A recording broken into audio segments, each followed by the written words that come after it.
As your vegetable, you have so much knowledge to share, and it's great use to other people, but you just don't want to share it all at the same time. We've got radish. So humor is your skill, and that's a wonderful way to engage your audience. But you sometimes need to slow down in order to keep people with you and stay on track. We've got a radish kale, and we always have hybrids in the group. What other vegetables do we have? Tomato beet, fantastic. And the reason I start with this exercise, I kick off every workshop with this, is because public speaking is a topic that can bring up a lot of anxiety for people. And it can feel really heavy. The number one reason that people are avoiding presentations or difficult conversations and might be dreading interviews is because they assume that public speaking or communication is going to be painful. And my goal is to change that. And I want you to first think about your natural strength and the skills that you already have that you can leverage before you also identify the areas that you want to grow. And a little bit more about me. If you'll jump to the next slide, Shannon. I'm a beet turned tomato. So for all of the introverts here, where listening might be your best skill, know that that is an incredibly powerful skill to tap into your audience. Before I did this, I spent 15 years designing and building window displays and brand experiences for companies like Nike, Adidas, Coach, and Luxottica. And what I learned from that experience is how to get a message across in seconds. And what I do now is train leaders and organizations to share their story, get their message out clearly and concisely, and lead their teams with authority and empathy. And today we're here to talk about how to stand out in a crowd of loud talkers. You can jump, Shem. And I am hugely passionate about this topic because introverts have superpowers. Next slide. My superpower is listening. So I can listen to all of the ideas in your head and put them together in a way that's quicker, clearer, and more concise. And I want to hear from all of you. What are your superpowers? So share some superpowers in the chat.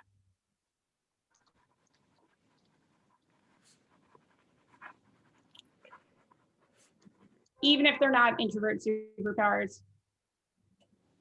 Organization.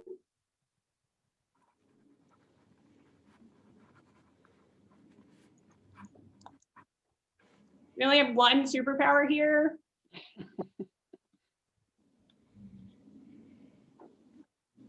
Let's see a few more. Team builder, great. Compassion. Approachable, teaching. Wonderful superpowers. What we're going to do today is give you some tools to communicate their superpowers in a really clear and concise way.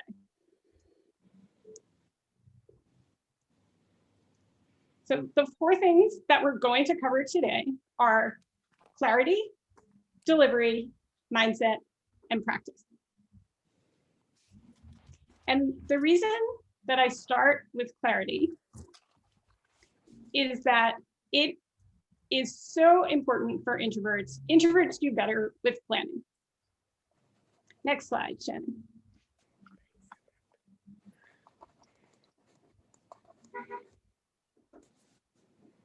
And one more slide. Oh, sorry.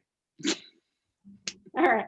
So the first step that I want you to do anytime you have a presentation or an interview or you're going into an important meeting is to get clear on your message.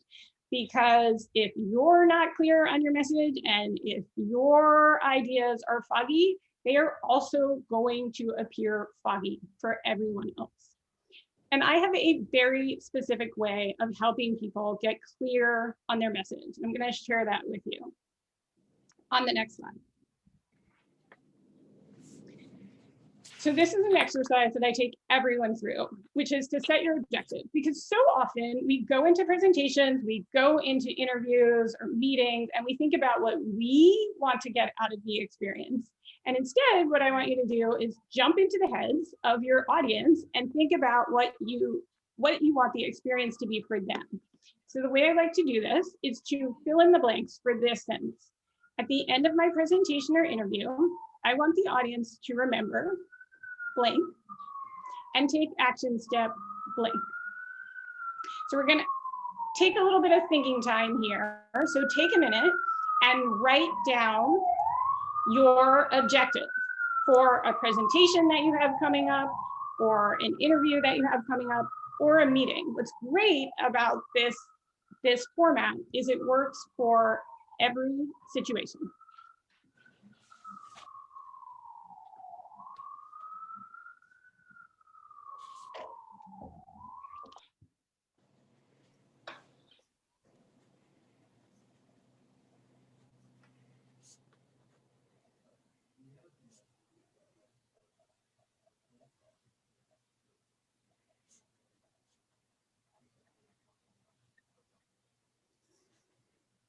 And once you have your objective, I would love to hear from a couple of people, or you can put it into the chat.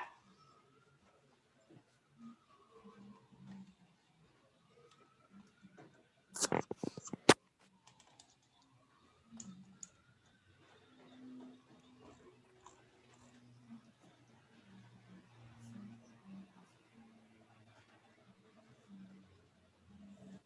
anyone have one that they'd like to share?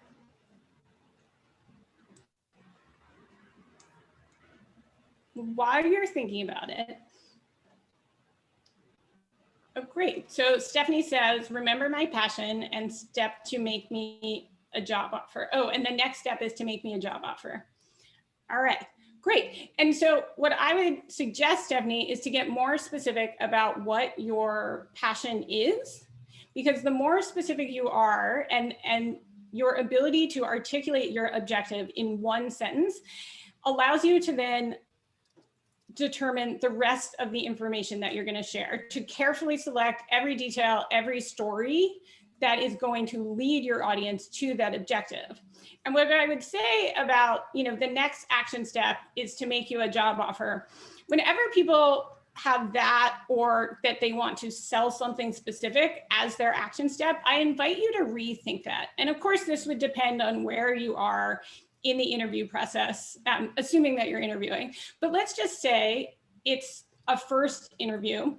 It can put a lot of pressure on the relationship and on the situation if your goal is, I want them to hire me, or I want them to buy from me. And so what instead I would do is think about, what would the next logical step be in forwarding the relationship? So if, for instance, someone is going out on a first interview, your next step might be that you want them to connect with you on LinkedIn and check out your experience, or call your references. But it can just take a lot of pressure off for both parties when you think about what the sequence could be in developing in developing the relationship, and not jumping from A to Z all at one time. Does anyone else have an objective that they'd like to share?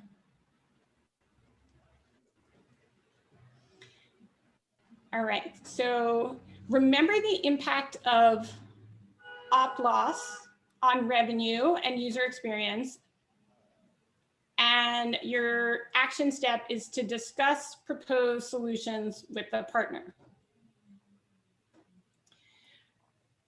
Great.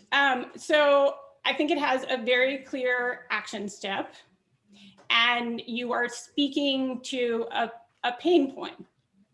And the next thing that we're going to do is talk about how to form a story once you know your objective. So another objective that we have is, I want the audience to remember that I will help their organization tell their stories in a clear and memorable way, and take the action step of contacting my references. Great. Also, like a very clear objective. And so I would always suggest that 2 minutes up front going through this exercise can save you 2 hours or more in the time it takes to prepare for a presentation. And it can save you a lot of heartache in the midst of a presentation or a conversation or an interview, because again, you can get really specific about what it is that you want to communicate and what the main message is that you want people to walk away with. Yes, and Francine commented that the next step should be more realistic versus ideal. And I think just in the context of sales and interviewing, that it is helpful to set something that you have more control over. So you don't get to control whether someone offers you a job, but you can take a very specific action about how you'd like them to connect with you afterwards. And you can invite them to connect with you on LinkedIn, just as an example. So that is the thing that I want you to do when you have a presentation or an interview. And you can also use this same framework to set your objective for networking and think about what you want people to remember about you when you are out networking and meeting new people. And after you have done that, then we can move on to the second step. Shannon, if you'll, thank you. So the second step to engaging presentations is delivery.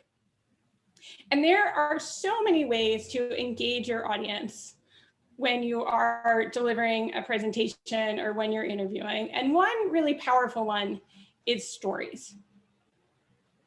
So I'm going to share a way to formulate a story very quickly and concisely so that you can engage your audience in 60 seconds or less. And if you'll jump to the next slide. And the reason that stories are such an important way to engage your audience is that the human brain is programmed to remember stories. They add flavor, they add context, and they can really make your experience or your content come alive. So let's jump to that formula to compose a story. So this is something called the story spine. I didn't come up with it. It originates in the world of improv and Pixar. There's actually some debate about who originally came up with it. But if you've ever watched a Pixar film, every Pixar movie, the narrative was developed using the story spine. And I love this tool for helping people write their stories. So I want you to take out paper and pen. And if you have Post-its, use Post-its and write a 7-sentence story. So think about a project that you worked on, or a client that you helped, or if, let's just say you're a researcher, the end user of your research, and how that information matters to them. And use this fairy tale structure to write a story. It's not going to be your final story. It doesn't need to be a perfect story, but this is a way to get your creative juices flowing. So let's take 3 minutes to write a story.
All right, so one more minute.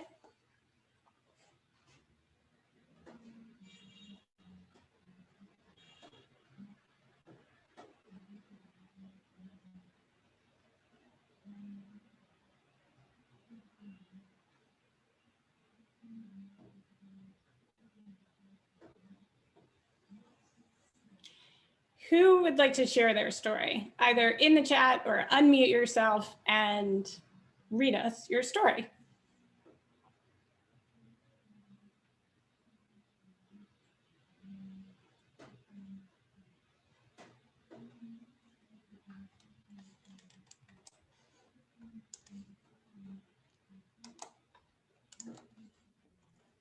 I can. Thanks, Stephanie. This is Stephanie. Okay, so once upon a time, there was a frustrated worker who needed approval from the big people in management for her project. Every day she inquired, reminded, and offered to raise it directly to management. One day she decided to go directly to management herself. Because of that, she was able to have a one-on-one conversation and share her insights and rationale for the program. Because of that, the big people understood the goal of the project until finally they reached a compromise around the solution that worked for both parties. And ever since that day, the level of collaboration and efficiency increased fourfold. All right, thank you, Stephanie. From the group, what was great about this story? Put your feedback in the chat for Stephanie.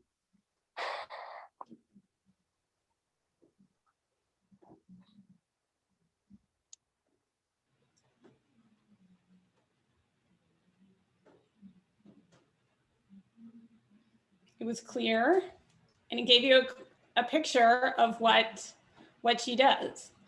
There was a quantifiable result at the end. Yes. She was the hero. Absolutely. It started out with a main character and a challenge. Yes. What I really love about this format is it helps you think through a story, make sure it has a beginning, it has a middle, and that it very quickly gets to a resolution.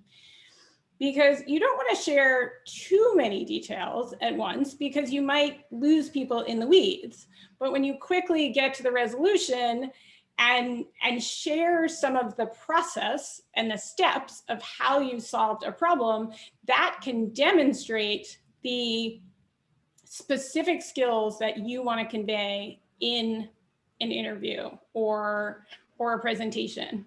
And Stephanie, can you remind me, what was your objective at the beginning?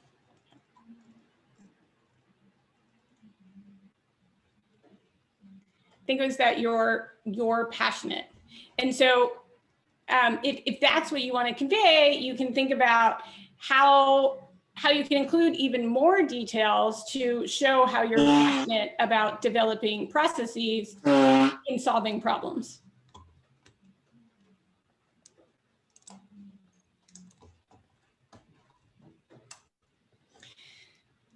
Anyone else have an example of a story that they'd like to share?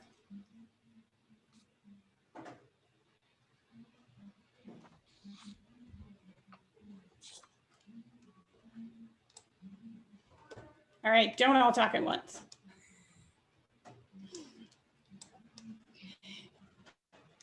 Shannon, if you will go to the next slide.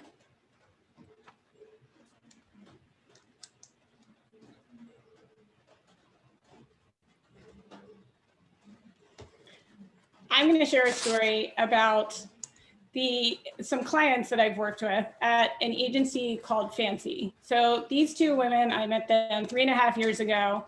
And when I met them, they wanted to scream from the rooftops about the missed market opportunity of selling to women over 40. Every day, they collected more and more data from women who felt ignored and were hungry for products that spoke to them. One day, they decided to hire a coach to help them craft their story and build their confidence speaking in public. Because of that, They refined their agency pitch and got invited to speak at the small agency conference. Because of that, everyone started talking about their creative work. Until finally, they became thought leaders, redefining the face of advertising. And ever since that day, they've shared their story on 10 more stages, been cited in the press dozens of times, and become known as experts at marketing to women. So people really connected to their story of being a small agency with a big impact and taking a risk, doing some work on spec, which turned into this long relationship with their client, Lion's Den, which is an adult toy store that people might have heard of. So when you're thinking about stories, a couple good questions to ask yourself is, one, does it relate to your objective? Is it relevant to your audience? And how does the resolution affect the bottom line of the organization that you're talking about? Does anyone else have a story that they'd like to share and get feedback on? I watched their story from LinkedIn, and I've met them before at 3% actually, and I know someone who works there as well. And I do feel like they have one of the clearest stories, and that they point it every day that in social, and I see kind of the different data points and how they're bringing it together. And I think it's great. So you did a great job working with them. Thank you. What's the group called again, Madeline? So the agency is called Fancy. They're a Fancy, that's right. Yeah, an all women's advertising agency. And they work on products that matter to women. So what we've covered so far is getting clear on your message and delivering your message and your story in a really compelling way. And to give you another example of how you might use story, I was working with someone this week who is giving a new business pitch about investing and taking over an organization's endowment. And she wanted to convey that they are really thoughtful investors. And so instead of saying that they're thoughtful investors, she talked about how they've had these really, really long relationships with clients, and that in 12 years, only 2 clients have left the firm. And that's the magic of stories, that it allows people to draw their own conclusions. So instead of saying that you're creative or detail-oriented or hardworking or whatever it is that you really want to convey to people, when you tell a story, they can make that connection for themselves. So let's jump to the third step, Shannon. So the third thing that I want you to think about when you are giving presentations is mindset. And this relates a lot to the questions that we got at the very beginning of this presentation on how to feel less nervous. And mindset is a huge part of this, because you can have all the tools and strategies in the world, but unless you change how you're thinking about it, how you're showing up for presentations and interviews, not much else is going to change. Next slide. Mindset determines whether you want to hide under your desk, whether you show up feeling really shut down or defensive in interviews, like whether you're thinking about it as this painful experience where people are just looking for ways to poke holes in your story and waiting for you to fail, or whether you are showing up in a way that allows you to step into your superpowers. Next slide. And so a couple of things around mindset, and especially for people who are interviewing, reframing how you are thinking about the experience can completely change how you come off. So again, like think of it just as an opportunity to exchange information, that you have equal power to the people interviewing you to ask questions, to think on your feet, and to really highlight your creativity. And when you think of it that way, instead of this one-sided conversation where someone else is in the driver's seat and you are subject to them, it can really just completely change how you're feeling about it.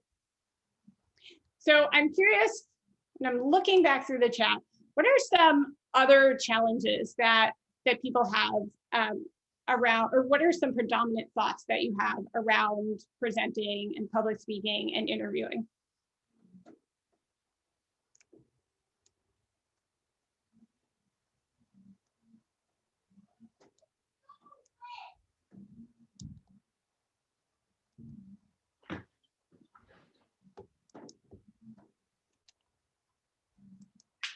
All right, well, I will continue on. Oh, doubt. Yes, no one is going to be interested. I appreciate you sharing that, Jen. And I think about some attorneys that I've worked with, and how I've worked with a number of people. And when we start working together, one of the things that they're worried about is that they're going to be boring. And this can show up in all sorts of different ways when you're giving a presentation. You might rush because you just want to get it over with and you don't want to take up more of anyone's time than you need to. And I see someone put in speaking too quickly is a challenge. Another thing that can happen, when you're thinking that your content is going to be boring, or you're afraid it's not interesting, it's hard to convince other people that it's interesting. And so the very first thing that you should do is stop thinking that it's boring and just replace that thought with something more useful, such as, I have valuable information to share.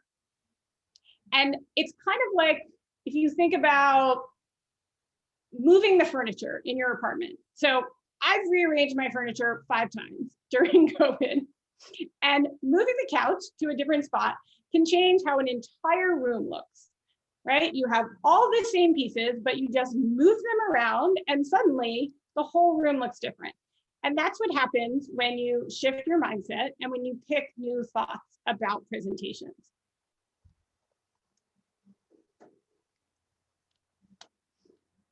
Any other lurking thoughts in people's minds? And I see someone saying they're not as good a storyteller as Brene Brown. And I'm glad you brought that up, because so often we look at people who are great presenters and we think, oh, they have this wonderful skill that I'm never going to have. And what you might not see is that they have done that. They have told that story. They have done presentations hundreds, or with Brene Brown, probably thousands of times.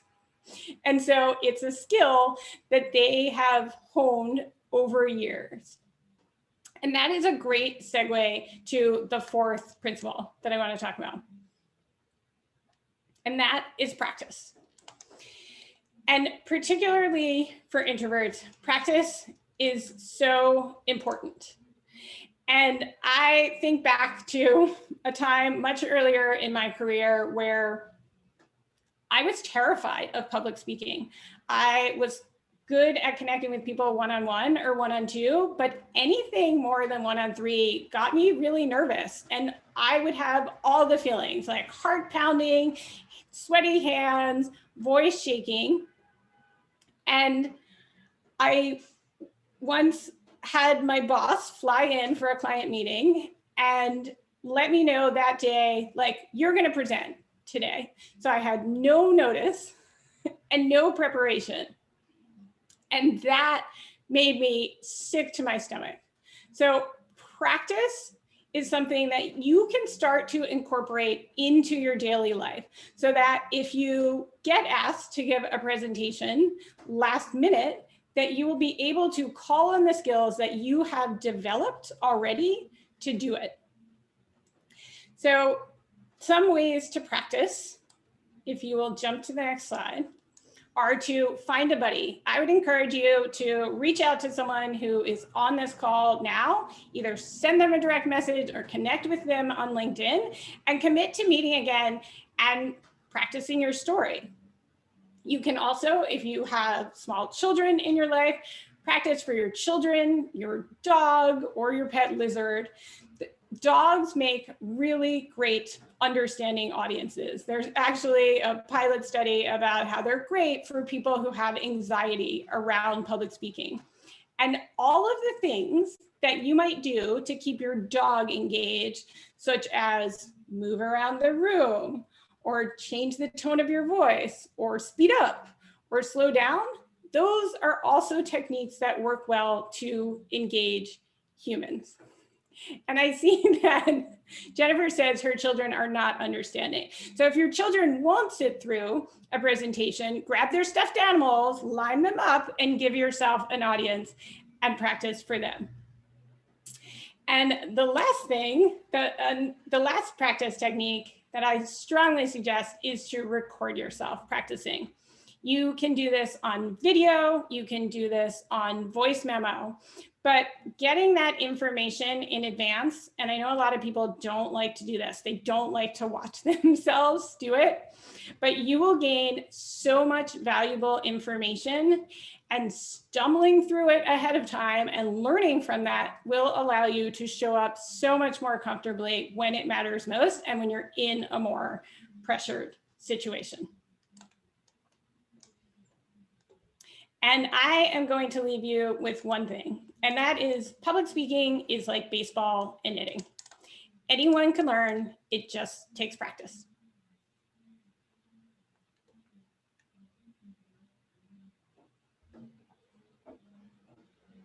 Thank you. Anyone have any questions for Madeline?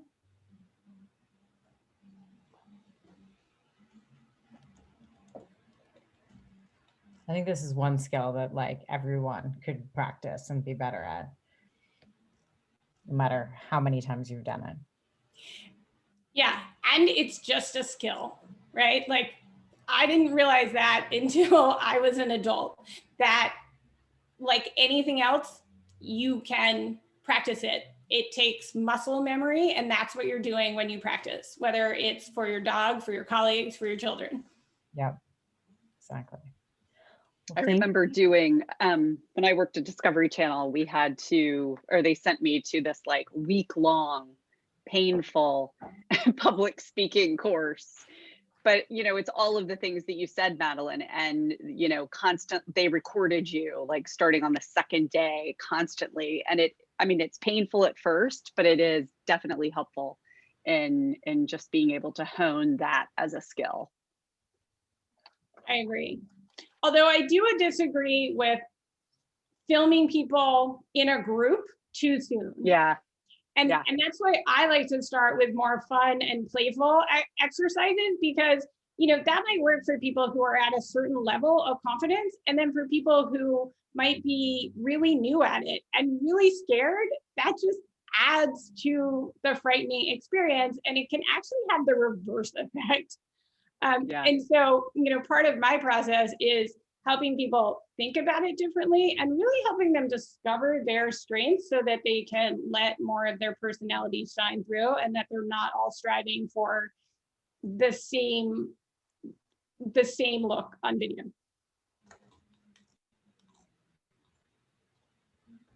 Now everyone knows how to do Zoom, and you can do it at home by yourself. Yeah, no, Exactly. That's the thing.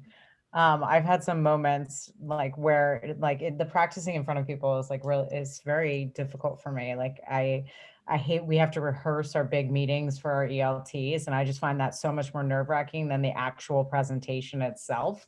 And maybe that's because you're not practiced beforehand, but I that's always made me so nervous. I did a speech competition when I was little, and I told my parents not to go because they made me the most nervous of everyone. And then I won, and I was like yelled at them, "Why weren't you there?" Like poor guys. They were like, "You told us not to come." So yeah.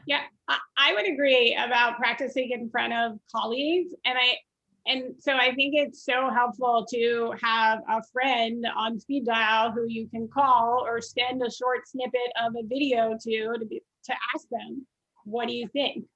And even if it is painful to do it from in front of your colleagues, I would imagine that it's an incredibly useful exercise, Jen, and that the team learns so much from doing that. And I always tell people too, like, this is the hardest presentation you're ever going to give. Like, this run through is going to be the most difficult. So if you get through this, it will be easier to present to your actual clients because they don't know what's supposed to be in the presentation. So if you miss a word here or there, they're not going to know that you're going off script like your colleagues might.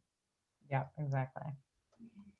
Well, thank you so much, Madeline. I really appreciate your time and hope everyone enjoyed it as well. And we will see you guys. Oh, yeah, we're tomorrow, the 25th. We're having the event with the lost art of connecting with Susan. So I hope you guys can all join us. Yes, Right. and if everybody, Madeline's email is right there, or not her email, but her website. And I know she has a great newsletter. I get it. So you can sign up there for it. And if you all wouldn't mind, if you have a chance, click through to this forms and fill out the survey to give us feedback. We'd appreciate it. And hopefully you'll be able to join us tomorrow night. Thank you all. Bye. Thanks.